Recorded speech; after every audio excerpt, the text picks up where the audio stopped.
இது எந்த ஊருன்னு கேட்போம் அப்படின்னு சொல்லி அந்த தெலுங்குக்காரன்ட்ட இது இந்த ஊர் எந்த ஊர் அப்படின்னா ஏமுண்டின்னு கேட்டான்.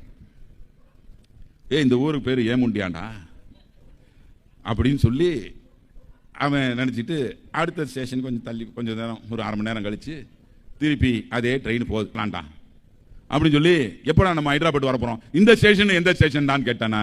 அவன் சொல்கிறான் இந்த ஸ்டேஷன் பேர் ஏமுண்டின்னு கேட்டான். ஏண்டா இந்த ஸ்டேஷன் ஏமுண்டியாண்டா அப்படின்னா, ஏன்னா எந்த ஸ்டேஷன்டா, இந்த ஸ்டேஷன் ஏமுண்டிங்கிறான், அந்த ஸ்டேஷன் ஏமுண்டிங்கிறான், இவன் ஏதோ நம்மளை கிண்டல் பண்ணுறான்டா, நமக்கு தெலுங்கு தெரியலன்னு சொல்லி கோச்சிக்கிறான். இன்னும் கொஞ்சம் தூரம் அடுத்த ட்ரெயினுக்கு போச்சு.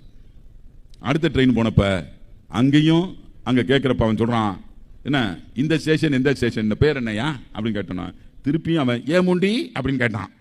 ஏன்னா எங்களை பார்த்தா கிண்டலா பண்ற, எங்களுக்கு தெலுங்கு தெரியலன்னு. அது மாதிரி அவங்க ரெண்டு பேரும் பேசின பேச்சில் ரெண்டு பேரும் சிரிச்சுட்டு இருக்கப்ப ஏத்தாப்புல நம்ம டிவியில் பார்த்துட்டு இருந்தோமே, வந்த கோவம் அந்த கோவம், என்னங்கடா பேசி சிரிக்கிறீங்க, உனக்கு தமிழ் தெரியாது, அந்த ஆளுக்கு ஹிந்தி தெரியாது, ஹிந்தியும் தெரியாது, உனக்கும் தெரியாது, என்னடா தெரியும், ரெண்டு பேரும் மாற்றி மாற்றி பேசிக்கிட்டு சிரிச்சிங்கன்னா ஊரை ஏமாத்துறதுக்காண்டி வந்திருக்காங்க.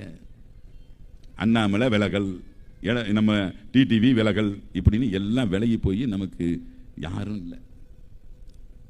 இந்த விசில் அடிச்சவனை பற்றி பேசவே இல்லையேன்னு சொல்லலாம்.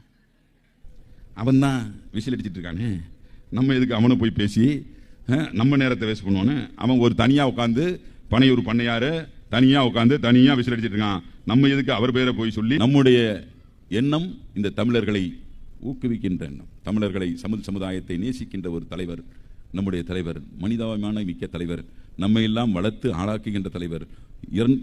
நம்முடைய தலைவர் அவர்கள் 24 மணி நேரம் தூங்காமல் மிக சிறப்பாக இந்த பணியை செய்து கொண்டிருக்கிறார். அப்படிப்பட்ட ஒரு தலைவரை நாம் பெற்றிருக்கிறோம். எனவே நம்முடைய தமிழ்நாட்டினுடைய முதலமைச்சர் அவர்களை கரங்களை வலுப்படுத்த வேண்டும். அவருடைய ஆட்சி, நம்முடைய திராவிட முன்னேற்ற கழகத்துடைய ஆட்சி, திராவிட மாடல் 2.0 மீண்டும் மலர நீங்கள் எல்லாம்